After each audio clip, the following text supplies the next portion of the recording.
I'm kind of getting tired of the 4K Blu-ray format. Let's talk about it.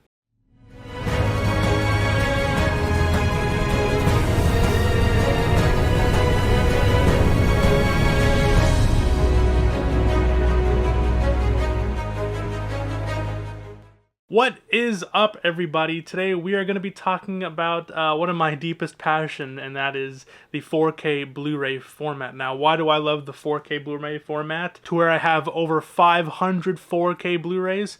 Well, it's because it reinstated or reinvented my love for film in general. Seeing how much of detail and how much of life comes back to a fantastic 4K transfer. Things like Blade Runner, things like Spartacus, those 4K transfers really injected life back into those movies, because the previous Blu-ray transfers were a little dull. Maybe they didn't have the proper restoration, or maybe it didn't have the HDR to where those colors really pop, and to where the immersiveness of a film is a lot more present. For me, I've seen movies in the theaters in IMAX, I've seen it in 70mm, I've seen it in 35mm, and I've seen movies in 4K Blu-ray, and the 4K Blu-ray format is almost damn near the same quality when it comes down to the color gamuts and the actual detail. Blu-rays don't really get to that point, and so that is why I've always championed 4K Blu-ray. Even when I make the top 10 best, or even when I make the worst 4Ks, I'll always see people talking about how the 4K Blu-ray sucks, it's not worth it, it's overhyped, and I would tend to usually disagree, because I've had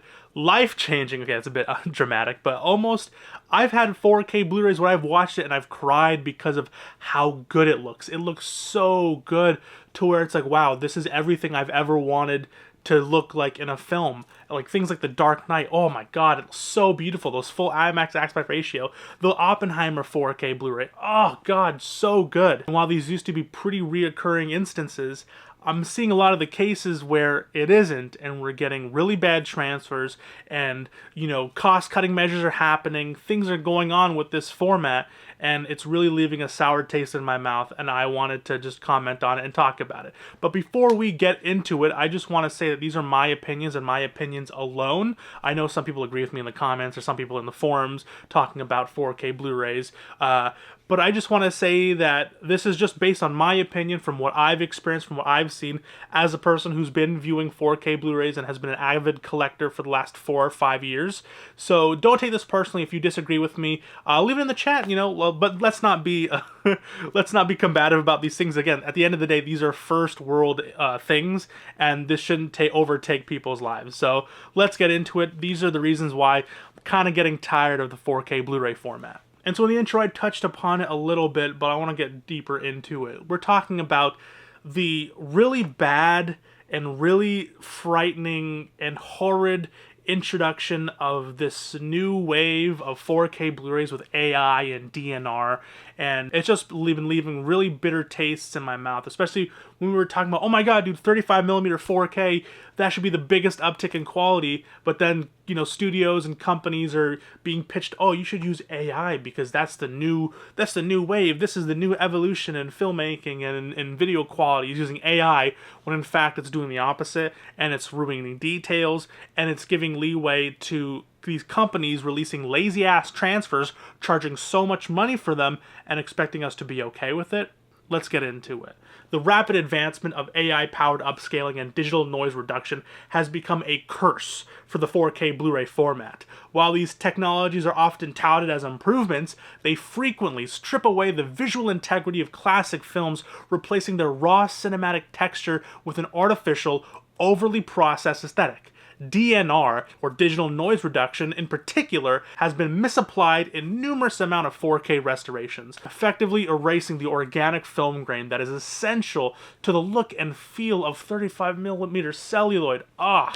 When you ask your favorite filmmaker, they're going to tell you what is the purest way to watch a film. That's in 35mm film. People like Quentin Tarantino, they say that magic is captured within that film celluloid, and then when companies are taking these beautifully filmed movies on 35mm and then they're adding all this computer bullshit and garbage to it, it really takes away from that cinematic feel, that the reason why I fell in love with films in the first place. Instead of preserving the artistic intent, some studios opt to chase a sterile, hyper-smooth look that removes detail and depth, making actors appear wax-like and reducing the natural imperfections that give older films their charm and character. One of the most infamous examples of DNR misuse is the notorious James Cameron 4K releases. We're talking T2, The Abyss, True Lies, Aliens, all of the above. But what they seem to always forget is that these AI-enhanced remastering introduces its own set of problems, such as unnatural sharpening, halo artifacting, and inconsistent textures that make certain scenes look more like a fucking video game render than a film. As studios continue to lean on these automated tools, the concern grows, especially within me, that historical cinema will be irreversibly altered to be an artificially clean aesthetic that was never intended by its creators. Now, sometimes the filmmakers will go out of their way to defend it, and again, at the end of the day, filmmakers can do whatever they want to do, but so much more of a film goes into more than just James Cameron. What about his DOP? The guys who did the lighting, who edited it. I'm pretty sure those people, maybe I'm just assuming, but a lot of it goes into the actual film, and then when one person's like, yeah, let's fuck it up and make it look worse, I feel like that is like a bad representation of your film because you're actively ruining it, at least for me. And so this used to be a very scarce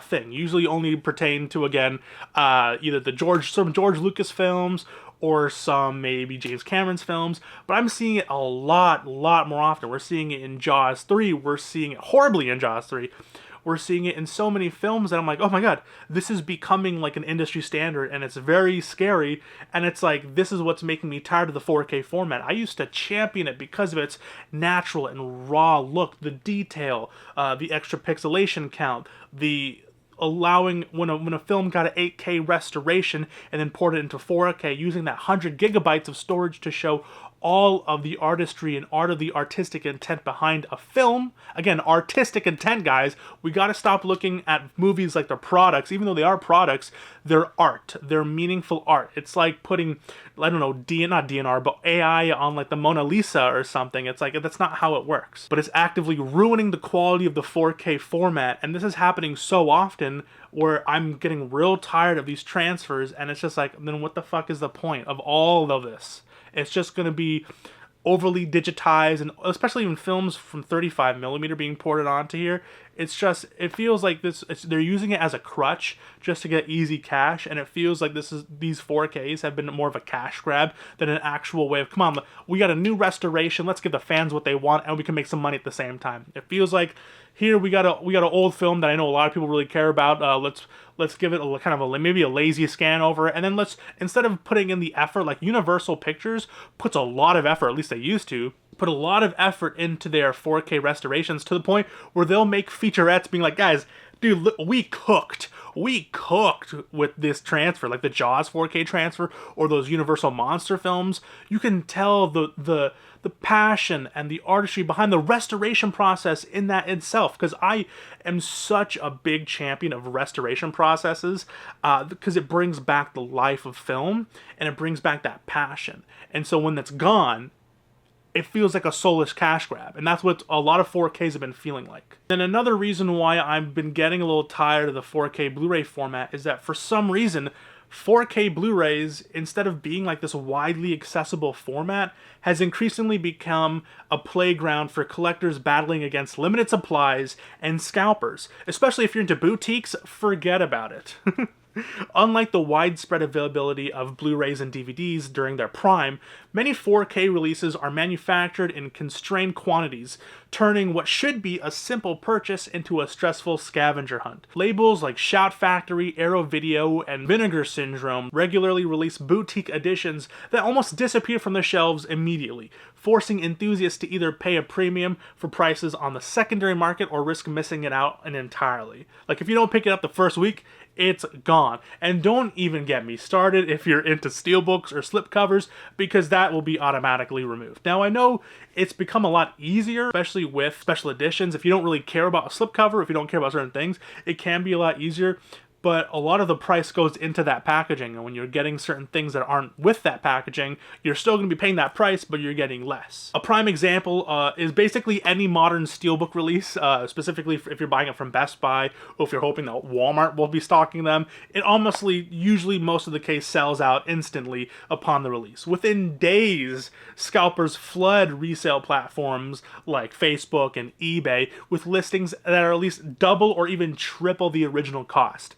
This artificial scarcity serves neither the average consumer nor true film fans. It only benefits resellers while pricing out casual buyers who simply just want to own and enjoy their favorite film in the best possible quality. This model makes physical media less about accessibility and more about exclusivity, further alienating those who might otherwise invest in the format. And then I want to talk about the price to the quality proposition. Historically, major format jumps such as VHS to DVD or even DVD to Blu-ray have offered clear and substantial improvements in visual and audio fidelity. However, the leap from Blu-ray to 4K has not always been as significant as its price tag suggests. Many so-called 4K restorations are merely upscaled versions of an older 2K digital intermediate. And I'm not saying that 2K DIs can look bad. Far from it. I have some of my favorite 4K Blu-rays that are 2K DIs. It's just, there should be a huge difference between a 1080p Blu-ray and a 4K counterpart,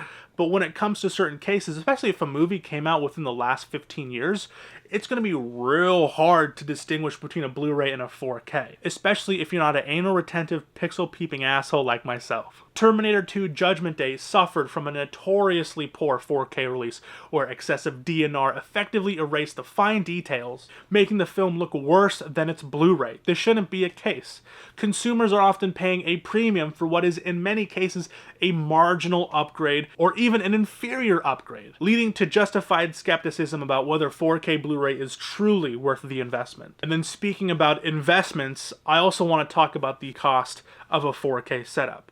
Now, to preface, this is what I've experienced personally, and so when talking about the proper 4K setup, unlike the transition from DVD to Blu-ray, where like even a mid-ranged HD TV could showcase some pretty noticeable improvements, getting the most out of a 4K Blu-ray requires a carefully curated setup. To truly appreciate the format, a high-end OLED display is almost mandatory, at least for me, because cheaper LED TVs often struggle with HDR rendering, leading to washed-out colors, poor contrast, and inconsistent brightness. I had a almost $2,000 LED TV that was from LG, and it had, again, the really bad instances of light peaking, and again, it's not an OLED, so there's going to be gray-black levels. It's not going to look great, and I know some people have experienced good 4K experiences from a TV that's not an OLED, but I personally have not, because even though while you'll get some detail, you won't really get that appreciative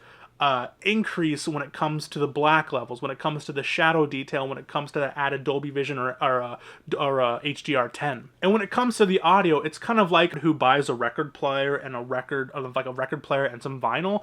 It really comes out to that. But again, sound is another major factor, and unlike Blu-ray, where a decent soundbar could suffice, a 4K Blu-ray audio track often utilizes object-based formats like Dolby Atmos or DTS-X, which require elaborate speaker setup to fully experience it. No, I'm not saying you need one, because I remember when my first year of owning 4K, I only used my TV, and now again, I have a TV that has like state-of-the-art speaker system.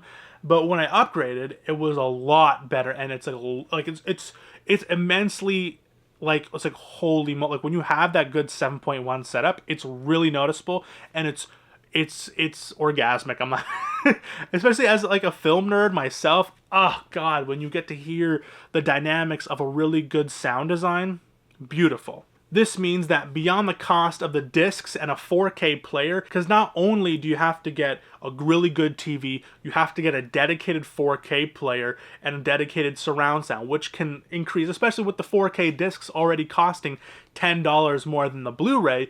It's a lot of upfront and consistent prices that you're gonna have to be willing to pay. This isn't something that you're gonna be able to just say, oh, I want 4K, let me just get this. No, you're gonna have to invest easily, I want to say, if you get a good, like I'm pretty sure you can find cheaper OLEDs now. You can find some decent 7.1, but like you're gonna be easily spending over maybe $2,000, and if that's a real hard sell for the the normal person. And even though you'll get some normal screens like a Hisense or like a TCL or whatever for a pretty cheap price for a 4K panel, again, it's not going to look as good as an OLED to where you can really see that night and day difference. I've seen 4K Blu-rays on an LED TV compared to a mini LED compared to an OLED, and it is night and day. I couldn't tell you the differences from a 4K and Blu-ray on my older TVs, but I could damn sure tell you the differences on my OLED. And so it's gonna be a real hard sell if you're not that big of a nerd.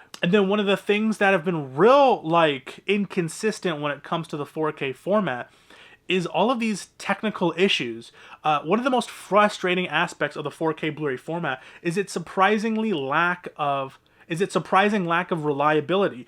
Many high-profile releases have been plagued by technical issues that necessitate disc replacement programs or leave consumers stuck with defected copies. Back to the Future: The Ultimate Trilogy had framing errors. The Mad Max 4K set had issues with the audio. Escape from LA had issues with the audio. How many times have we heard Arrow videos say, hey, we got a disc replacement program? Titanic had a disc replacement program. There's so many issues with the discs nowadays just coming out. Like, as soon as you buy, like, when you buy a product, it should be good day one. And I know with video games, it's been like really shitty about that. But for our physical media, for movies, that should be a common consensus that, hey, we're paying a lot of people, because they're saying, oh, restoration costs so money. Why do you think it costs so much money? Because you need quality assurance. You need people doing the restorations. But if a lot of 4Ks are coming out with DNR, coming out with lack of any quality assurance because there's skipping or there's issues with anything or with the encoding or anything, what the fuck is the point of all that goddamn extra change that you're charging us if the restoration process isn't showing that equal amount of quality to? That's what I'm trying to say. It's like it's not equating anymore. But dude, even beyond like blatant mistakes, there's playback issues, which are shockingly common. Like, out of all of these movies, I can guarantee you a third of the discs in my collection will skip. And that's really fucking bad. Skipping, freezing, and outright failures to even load are frequencies reported. Now, this is sometimes due to like a flawed encoding or manufacturing inconsistencies. Some players struggle with certain discs, leading to an experience that is far less of a kind of like, oh, just put it in the disc and play it. Like, that's why a lot of people love the physical media format. It's just because I can get a disc in my hand. I can get, let's say, ooh, I want to play The Northman, which also had disc issues, and just plug it and put it into my player and play it. But then there's disc issues, and it's like, what the fuck?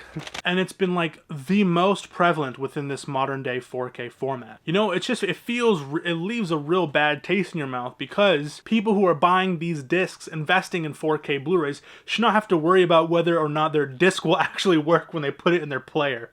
Especially after paying $40 for these. But unfortunately, that has become all too common, as you can tell. And now this one really pisses me off, because unlike standard Blu-ray players, which are relatively uniform in performance, 4K Blu-rays vary significantly in their quality and capabilities. I myself have a Sony X700 or X800. It was originally recommended in a video I watched, and then the guy retroactively said, hey guys, don't buy this, it actually sucks. And I'm like, what the fuck, you just said you recommended it because it's Sony, and Sony makes Blu-rays, and Sony should get a Sony player. And then they were like, oh no, don't buy it. And I'm like, what the I just spent $300 on these, like, what the fuck? And then I get comments like, just fucking buy another one. The $300? I don't know what kind of world you're living in, but that's a lot of money to invest in a disc player. But I'm just coming from like a student, so maybe once I'm like in the like actual professional world or something where I'm making a lot of money, then I'll be like, I'll spend $700 on a disc player, sure, yeah. But it seems like depending on what player you get, it won't be able to handle HDR properly, leading to inaccurate color representations and diminished contrast. Even like premium gaming consoles, like remember when you could get like a PS3 or PS4, you could have a Blu-ray player built in and you're good. And even though 4K, there are 4K players in the new Xbox Series X or whatever, and the PS5, it doesn't support Dolby Vision. I don't believe it supports HDR. I've noticed, because I really don't watch any 4Ks on my PS5. I just get it from what people are telling me. And they say a lot of things about improper HDR mapping and honestly inconsistent disc recognition. Dedicated 4K players are also not immune to them either. Some models, even from reputable brands like Panasonic and Sony, have reported a struggle with certain discs, requiring firmware updates that don't always fix the problem. Unlike the more straightforward experience on the past physical media formats such as Blu-ray, DVD, all those kind of things, where inserting a disc and meant pressing play and then enjoying the film and that was it. 4K Blu-ray can often seem like an unnecessary technical hassle. Like, I see Reddit forums of people being like, oh my god, what 4K player should I get? What 4K player should I get? And then people are like, oh, buy this, but don't get this. Don't get that one, but get this one. And it's like, it's real hard for people to get into this 4K format if they can't just go to a Best Buy, look at a 4K player, oh, it's on sale, let me pick it up and start getting 4K Blu-rays. And then they look at the reviews for that 4K Blu-ray player, and they're like, oh yeah, it'll make all your discs skip, it'll not read some, it'll make it freeze to where you have to literally go out of the movie, press stop on the player, go back from it, but make sure that you skip over that part where it skipped, because it will skip again and it will be a pain in the ass to go back to that certain point, and it's just such a headache and it's real tiring. I remember trying to watch a John Wick recently and it kept skipping and I was like, fuck, like really important parts, and it's ending up ruining the film watching experience. And it's like, this is why we get into physical media, so that we can get the purest form of like watching a movie, is getting that uncompressed quality, getting that proper encoding, putting it in the player and watching it. And then when that has problems, it's becoming a real hard sell. And so at the end of the day, the 4K format is really feeling more like a luxury rather than like a true evolution to the next format, to the future.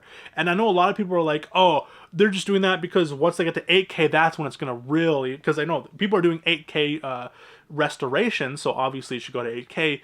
But when you look at the sales and you look at the projection of how formats evolve, it's not really looking like we're going to be getting an 8K format. We're barely getting 8K TVs, and when people look at 8K TV, like maybe 10 years from now, I don't know, but like it's going to be a real hard sell, especially if the 4K Blu-ray format is not, it's a good market and it makes a lot of money.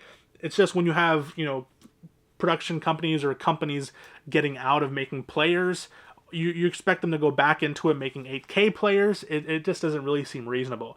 But again, there's no denying that the 4K Blu-ray format can offer stunning visuals and audio fidelity, but a lot of the times it remains like a really niche product, plagued with a lot of barriers that prevent it from being a mainstream successor to Blu-ray. Blu-ray was huge. Blu-ray was the next big thing. So many people used to buy Blu-rays, but it's not translating into the 4K format. Now, I know a lot of people were saying, oh, it's because streaming is taking over, it's because all these things are taking over.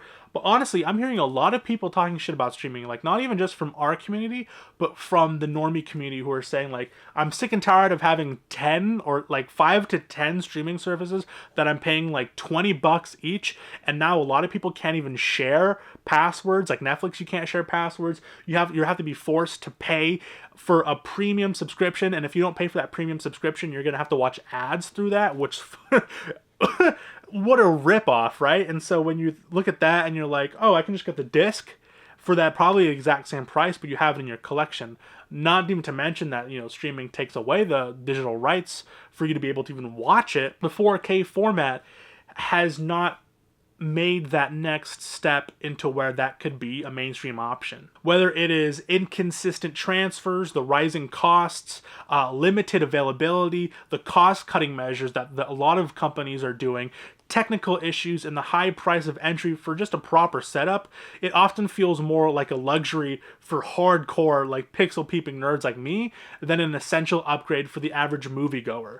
And as the home entertainment landscape continues to shift more to digital and streaming options, the future of 4K Blu-rays, I don't know where it's going to end up, especially if it's continuing to cater to more lazy, boring transfers that are relying on AI and DNR, and then also transfers that are not giving the full product and the full quality of what a 4K Blu-ray should be, while also including benefits from a DVD and from a Blu-ray. a lot of these 4Ks, they don't come with bonus features. A lot of even boutiques don't come with bonus features.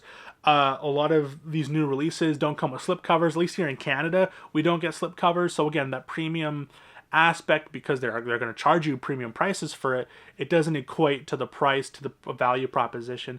And that's just why I've been getting real tired of 4K Blu-ray. If you're a fan of the channel, you've known that I used to go on every single Blu-ray Tuesday hunt. I used to go Blu-ray hunting so many times every week. You'd see my end of the month hauls, and I'd be getting 40 to 50 4Ks, just 4Ks, not even counting Blu-rays.